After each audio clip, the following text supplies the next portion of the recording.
Baik, Assalamualaikum warahmatullahi wabarakatuh. Perkenalkan, nama saya Reski Nursyakban dengan NIM 2109 Pada video kali ini, saya ingin menjelaskan tentang kuis 2, di mana soalnya pada kuis 1 sendiri, cuman pada kuis 2 ini diprogramkan. Mungkin kita langsung saja kepada soal matematika diskrit pada soal nomor 1. Nah, di sini pada soal nomor 1, kita di sini diperintahkan untuk menyatakan PBB 1242 dan 1986 sebagai kombinasi lanjar 1242 dan 1986. Terapkan algoritma Euclidean. Nah, di sini kita langsung saja depth Euclidean. Euclidean menggunakan variabel A dan B. Nah, jika A itu sama dengan 0, return B ini 0,1. Mungkin rumusnya kayak gini. Lalu di sini kita masukkan kembali A-nya. A-nya di sini 1968. Nah, B-nya 1242. Yang ini. Lalu di sini kita akan keluarkan PBB-nya, yaitu ini ini hasil sebagi dari A dan B. Nah, PBB X dan Y-nya extended declude AB. Nah, di sini kita print kembali hasilnya. Sehingga nah, nanti di sini di hasil sisa bagi PBB X AY B. Nah, kita mungkin coba jalankan programnya.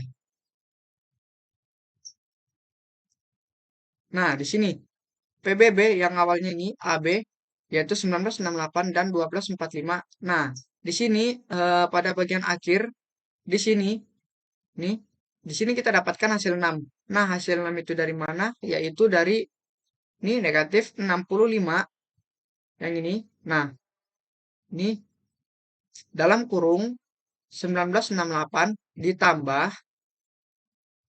103 dalam kurung 1242.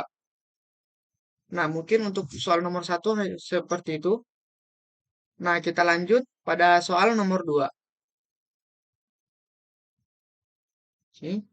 Di sini soal nomor 2 ada 15 soal di dalam ujian akhir matematika diskrit. Berapa banyak cara pemberian nilai bilangan bulat pada setiap soal jika jumlah nilai keseluruhan soal adalah 100 dan setiap soal mempunyai nilai paling sedikit 8. Khusus untuk soal ini, nyatakan jawaban akhir Anda dalam kelas B saja. Tidak perlu dihitung nilainya. Nah, di sini kita langsung saja jumlah soalnya, lalu kita input masukkan jumlah soal, lalu untuk seluruh soalnya dan nilai minimalnya. Nah, di sini keseluruhannya sendiri yaitu nilai minimal dikali jumlah soal. Nah, untuk sisa nilainya adalah seluruh soal dikurangi keseluruhannya. Nah, di sini kita variabel n-nya jumlah soal dan variabel n-nya sisa nilai. Di sini di sini kita output kan, kita print.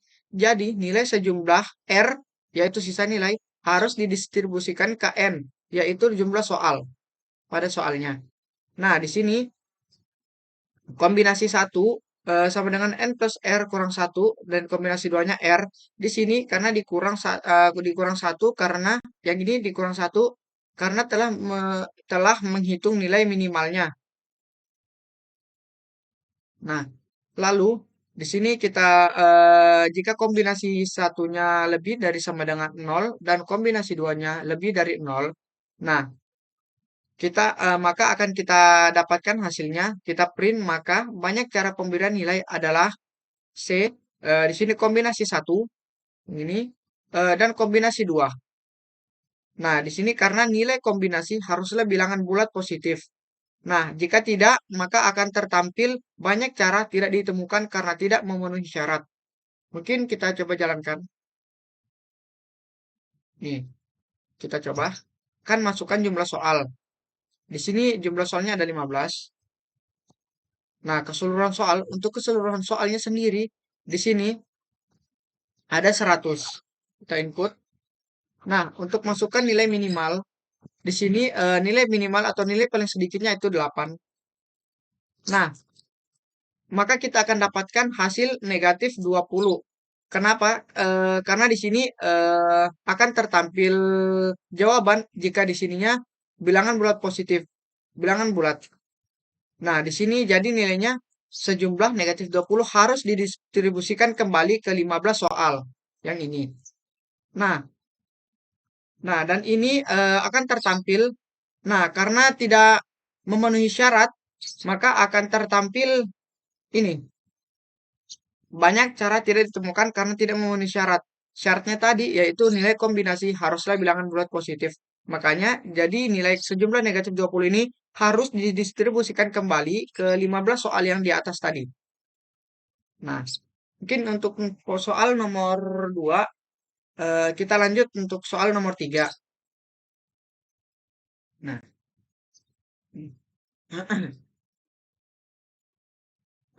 untuk soal nomor 3, di sini soalnya ada 6 buku basis data, 3 buku metode numerik, 4 buku algoritma pemrograman, dan 5 buku jaringan. Di sini kita tentukan banyak cara agar buku-buku tersebut dapat disusun dalam satu baris. Sedemikian sehingga untuk masing-masing soalnya. Nah, di sini ada beberapa cara, yaitu perhitungan permutasi, kombinasi, dan menghitung hasilnya di sini.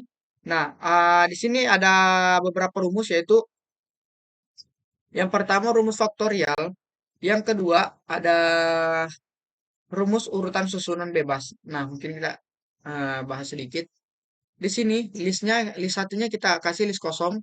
Nah, I-nya sama dengan 0. Jika K sama dengan 0, nah list 1 append 1. Elif atau lainnya K faktorial sama dengan 0. Di sini kita coba hasil permutasinya sama dengan N dikurang I, yaitu I tadi sama dengan 0. List 1 append hasil permutasinya. Jadi di sini I plus 1, jadi dia bertambah terus. Nah, jika N dikurang I ditambah K sama dengan N, maka dia akan berhenti. Nah, untuk list kedua, ya sama, ini juga list kosong menggunakan variabel J sama dengan 0. Jika K-nya 0, list satunya append ini juga sama 1 seperti yang di atas. Nah, elifnya K faktorialnya sama dengan 0, sama kayak di atas. Nah, di sini sama juga rumusnya, yaitu J-nya dia akan terus ditambah 1. Jadi di sini rumusnya kita gunakan J plus sama dengan 1. Nah, jika K dikurang J ini 0, maka dia akan berhenti. Nah, untuk rumus menghitung hasil di sini def hasil data R sama dengan 1, kita menggunakan perulangan for X in data. Nah, di sini R sama dengan R dikali X. Nah, di sini kita akan keluarkan hasil R-nya. Yang ini, hasil dari R dikali X. Mungkin kita, ini, rumus faktorial. Nah, di sini kita tampilkan terlebih dahulu tampilan awalnya, yaitu program menghitung permutasi. Di sini kita menggunakan rumus faktorial. Nah, di sini N kita inputkan kembali, masukkan total semua buku. Nah, yaitu yang ini, total semua bukunya ada 1, 2, 3, 4. Nah, di sini rumus faktorialnya. Nah, jika N lebih dari 2, maka N dikali rumus faktorial N dikurang 1. Return to. Nah, rumus faktorial N. Di sini print F dalam kurung kurawal N faktorial. Di sini N ini faktorial. N di sini kita input kembali, masukkan total buku basis data. Nah, rumusnya untuk ini def rumus faktorial N. Jika N lebih dari 2, return N dikali rumus faktorialnya. Di sini juga N dikurang 1. Nah, sama seperti kita menginputkan total buku algoritma, rumusnya juga sama. Sama seperti masukkan jumlah buku jaringan juga. Nah, di sini untuk mendapatkan hasilnya, di sini ini ada rumus untuk mendapatkan hasil. Di sini kita print. Lalu yang pertama kita masukkan terlebih dahulu semua inputannya. Nah, kita masukkan semua dulu, masukkan inputannya. Nah, di sini kalau udah semua dimasukin, di sini akan otomatis diproses nomor satu ini. Nah, dia akan semua dijumlahkan. Nah, nanti hasilnya akan tertampil di bagian akhir. Nah, mungkin kita coba saja jalankan programnya. Nah, di sini input K. Coba, misal saya input K-nya 2. Input N-nya saya juga 2. Nah, kita langsung diarahkan untuk program menghitung permutasi. Nah, di sini kita masukkan total semua buku. Total semua buku itu yaitu yang ini. Satu basis data, dua metode numeriknya, satu, dua, tiga, empat. Nah, kita coba inputkan 4. Masukkan total semua buku. 4. Nah, di sini 4 faktorial itu 24. Lalu kita masukkan total buku basis data. Nah, basis data di sini ada 6 jumlah. Nah, masukkan total buku metode numerik ada 3. Masukkan total buku algoritma. Nah, algoritma di sini ada 4. Lalu untuk jaringan sendiri ada 5. Nah, di sini masukkan hasil total buku. Hasil total buku yang dimaksud di sini yaitu jumlah dari buku yang 6 ditambah 3 ditambah 4 ditambah 5. Di sini 6 tambah 3 tambah 4 tambah 5 kita dapatkan hasil 18. Kita input. Nah, masukkan hasil basis data. Di sini yang dimaksud dari masukkan hasil basis data yaitu faktorial dari awal ini. Nah, di sini faktorialnya kita dapatkan 720. Untuk metode numerik, kita dapatkan hasilnya yaitu 6.